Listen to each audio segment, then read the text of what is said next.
record and we'll get this over and done with. Right, I press record. Job's a good one. And I wrote my answers down as well. There you go. Oh, aren't you good? We're good to go. Yeah. Right. Hi, Sarah. Listen, it's a bit of a gimmick, but it's more of a motivational tool for me, but also what I'm trying to do with this YouTube channel is just to get people like you and I running, because we're at very different stages. I've been a runner all my life, but now I'm knackered, as you know, from what I've told you before. But you're relatively new to running in my sense, you know. So just got a series of questions to ask you, Sarah, right? And mostly based around how you got involved in running. What started you on that journey? I mean, the thing is, I always really enjoyed it when I was at school. I used to love the cross country. But then I think you discover other things that are more interesting to you. And because I didn't have a talent for it, I didn't, you know, my PE teachers weren't like, yeah, Sarah's good, let's let her do it. But I always used to finish it like top 5. I remember thinking, I could do this. But then I have really struggled with my weight my whole life, like as in being really overweight and not at times. So I think for me, I more seriously started about 10 years ago. And when I was 29, I decided I was going to do a 10K, which was hell on earth. And I said, I'm never doing it ever again. I've trained for it. But to even train for a 6-mile run, I was just like, I can't do this. It's really hard. But then over the last 10 years, I've just carried on, really. And very impressively, I mean, I know you're doing fairly long runs, Sarah, which is completely different from where I'm at the moment. Just for context as well, so when I post this later on, so people will know, Sarah and I are both senior leaders in special schools in Bradford. That's how we know each other. And we've known each other now for around 11 years, which is quite a long time, actually. Yeah. So obviously that's where our professional lives are linked. And by the way, I'm not called Richard Meredith on the screen. I'm called Rob Cameron. Well, ignore that one just now. So Sarah, I mean, so that 10K, that number of years ago, which one was it? Was it a local one? Or? Yeah, it was the Keighley 10K. Oh, it's tough. So it was that first year that it came out, and I'd gone to, my son was about 2, I don't know how old he was. It was in 2007 or something like that. So it'd have been 2-year-old, and I met these girls through antenatal classes, and we used to take as kids to mothers and toddlers, and they were like, we're going to go running. Would you like to come? And I'd be like, oh, I can just about do a 2-mile run around River in Connolly, which is what I've done my whole life, because that's where I'm from. But then it was very much like, I couldn't be bothered, but then I thought, right, I'm going to do it. And we went on practice runs, and I swear to God, I thought I was going to die, because even that first lap of the park in Victoria Park in Keighley, I remember running out of that park thinking, can't I just go back now? Because I've had enough. I would just absolutely worn out. But I mean, and like you say, it is a really tough run, isn't it? And I think I've only, in the history of the Keighley 10K, I think I've only missed 2 runs. Oh wow, that's impressive. I tried to do that's it every really year. impressive. Yeah. Have you done the Leeds Abbey Dash? I can't remember. Yes. This conversation. Yeah, I did that. Yeah. The last one that actually went ahead. It was last October, weren't it? October 2019. Well, we won't go back to it when there's, as you know, I'm part of the organising. I know all about it. But I got a really good time that day, Rob. So I was happy.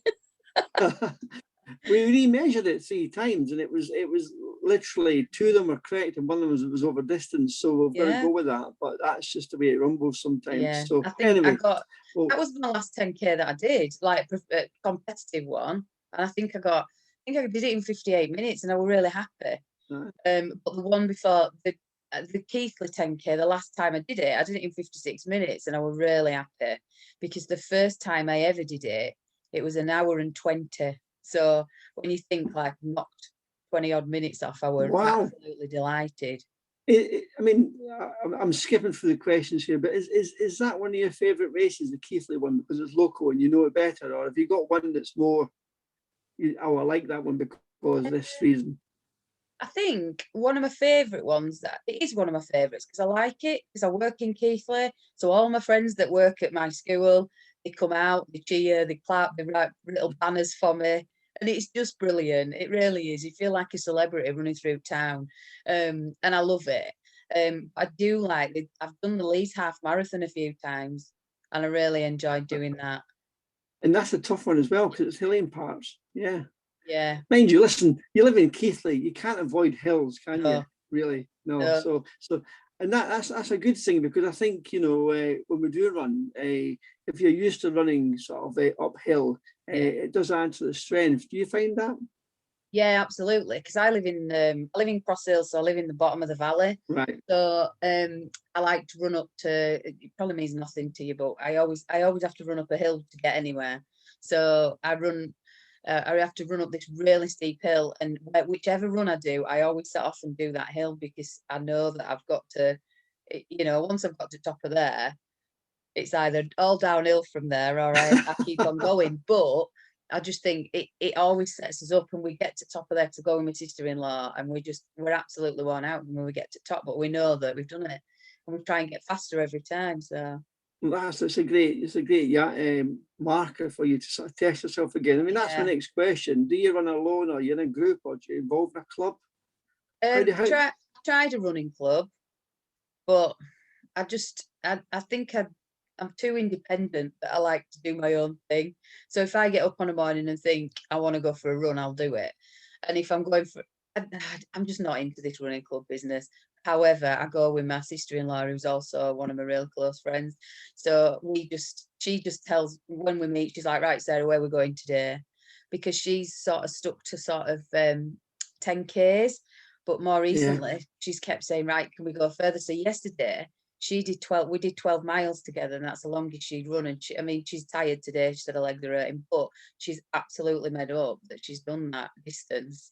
And we never thought we'd get to this. So, and she's been a really good support to me because obviously, you know personally, but I've lost 4 stone. So it's just like, she's been there on that journey with me to like get me to where we are now. So it's taken 3 years, but we're running really fast and we're really happy. I mean, this is not one of the questions I've got down there, but I mean, you said that you run because you ran at school. You always had an enjoyment from it, but you got into it because you wanted to lose a little bit of weight. I mean, that's where I'm at the moment. I'm probably carrying a stone over what I should be, but also health wise. So how much of it for you is it to do related to health, physical, mental well-being? You know, what are the reasons you run? It's massive for my mental health because, as you know, in our job, it's a stressful job. And I think, like, one of your questions to me were like, how do you work it out with work-life balance? But I get up at 5:30 on a morning and go 2 mornings a week. And I think the days that I don't go, I really miss it. It's when you get to work and it's quite stressful, and especially at the moment with all the added pressures of lockdown and restraints that you know on what your daily job. But I just think for my mental health it has been brilliant. I mean, lockdown's done me massive favors because in the summer I just went most days because it was just like, right, let's get out there. And not only is it helping my mind, but it's also keeping I'm able to have an extra side run a night out for that extra couple of miles that I'm running. There's an incentive, Sarah, if I've ever heard one. I mean, it's interesting talking about lockdown being favourable. I mean, because I think in a lot of people's eyes, it certainly isn't. For me, it has been because I've spent more time with my family, where most weekends I used to be away with athletics events. So they've had me around, which has been really, really useful, you know. Yeah, and like getting my kids out and getting walking and stuff. And also I think one of my barriers to not being able to go on a Sunday morning, which is my favourite morning to go, is that my son plays football. And when he doesn't play football, he's playing cricket. So I am always all over like West Yorkshire with him because he plays representative cricket as well. So it's like we're not just going up to Oakworth for a game, we're going all over. So it's like sometimes I'll say, right, well, I'll take my running stuff and I'll go for a run while he's at football training, which is a good thing to do. But I haven't had to do that, have I? Because there's been no football training, no games, nothing. So we're redundant as parents at minute because the kids are just home, aren't they? And I mean, one of the things you just pick up what you said there about you go out 2 mornings before work. for me, Sarah, I mean, that's quite difficult because my arthritis is at its worst when I wake up. So my joints are nothing like they used to be, for goodness sake. I mean, this stiff, but I'm in this situation. I feel pressured to get to work as soon as I can, you know, and I'm there like you sometimes till 6:30 at night, you know, so it can be a 52-hour week, you know. How do you balance that? Getting out after school, for example, or do you bother? I just don't after school. And no, I'm really lucky that I've reduced my hours at work, so I only work 4 days a week. So I always, one of the mornings that I run is one of the mornings that I don't go into school. And then everyone knows in school that I'm not going to be in for 7:30 on a Tuesday. You know, if you need anything, you speak to somebody else, but I'll be there at 8 o'clock, but I'm not going to be there at 7:30. And I'm lucky because I literally live 10 minutes away from school. I'm not miles away. I don't have a commute. So I'm lucky in that sense. That's really useful for me, because I think the pressure I feel is that after school it's too dark around here. I've got to run in the roads. My knees don't really cope with the roads very well. The light and nights, when they come along, it may be easier, more incentive. I think so. You know, so yeah. And you want to go on a night, don't you, when it's light? But there's no way that I want to go in the dark at all. And my sister-in-law, she's very much like, we'll go in the morning, because, well, my motivation, do you know what? I'm starving when I get up from work. And if I have anything to eat, that's it, it's game over. I can't, I just can't run. So I like going in the morning before I've eaten anything. It's an interesting one, because I've had people say, "No, I'll go for a run at lunchtime, Rob." They don't understand, do they, Sarah? But once we're in that building, we're locked in till we leave. I mean, what's the dinner time? You know, exactly. do you get? It's gone at days where you took an hour for your lunch and you left at 12:30 and you came back at 1:30. Because we used to do that at my old school. But it's like a dream. You just don't do it, do you? And you've got your radio on, and it's like, "Can Sarah do this?" And it's like, right, I'll just dump my salad there. I'm out for a 20-minute run. Yeah, I've gone for a run. I don't get it. No.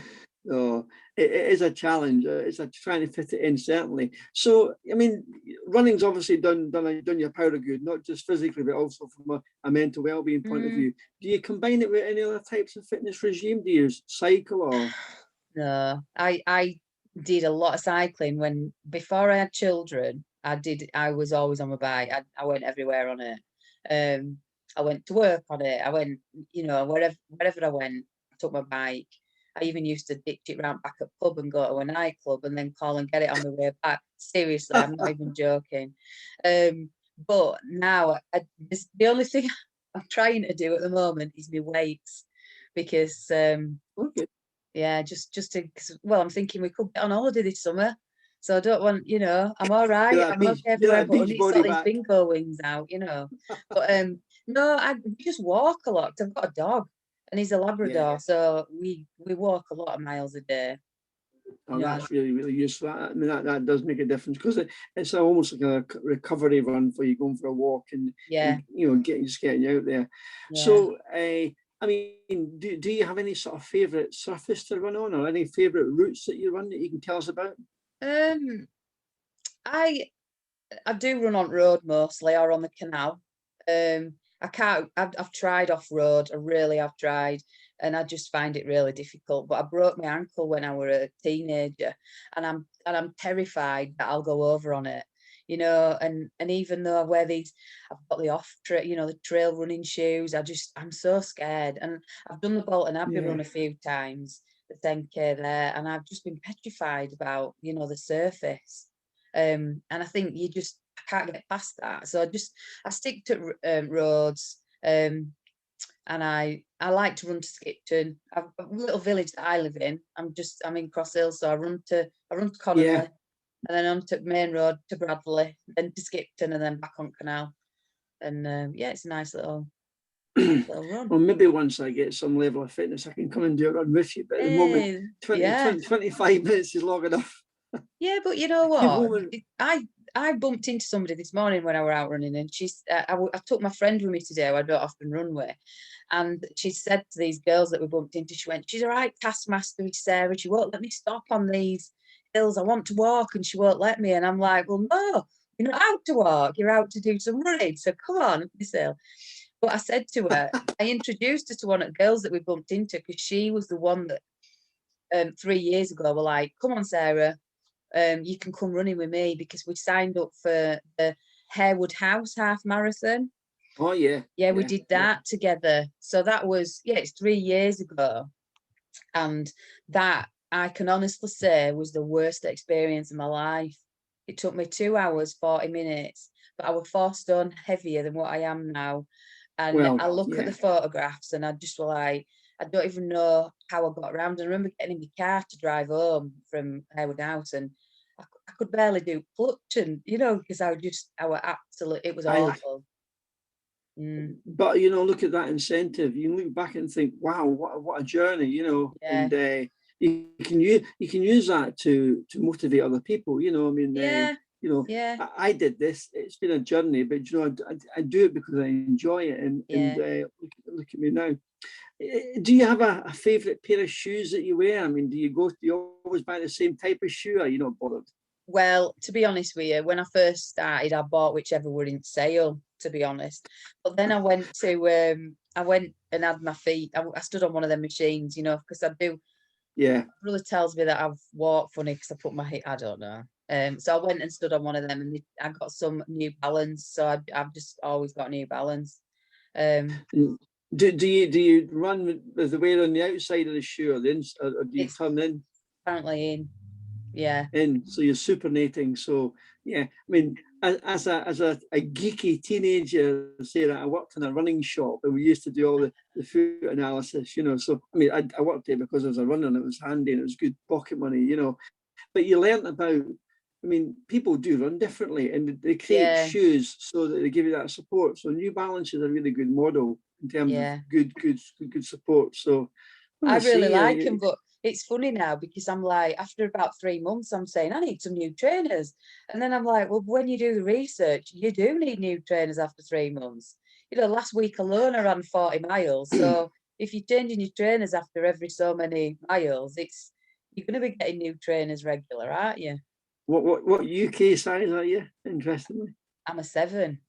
A 7, okay. But I get a 7.5 running shoes because my I don't know, I always end up with holes in my toes. Yeah. Well, the next time I talk to my mates at New Balance, I'll see if I can pull any strings.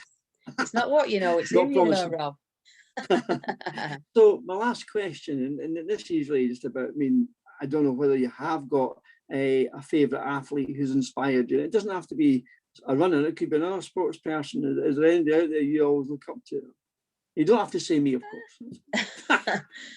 Do you know what? I was thinking about this, and I was chatting to my mate about this morning, and I said, I'll never forget it. Probably, I don't know, probably about 1992, whether it were Olympics, it was some kind of games, and that Liz McColgan, that she were a mum, weren't she? And she were doing this running, and she were brilliant. And I was like, how do you do that when you're a parent? How do you get that time to train to be able to do that? But and I'm just saying that because she's Scottish and you're Scottish. But no, do you know what? I've always really enjoyed watching London Marathon, and I had signed up for a marathon. I was meant to be doing Yorkshire Marathon in October, just gone. But obviously that didn't happen. But I just have you been allowed to? Can you roll that on to next year? Is that something you can do?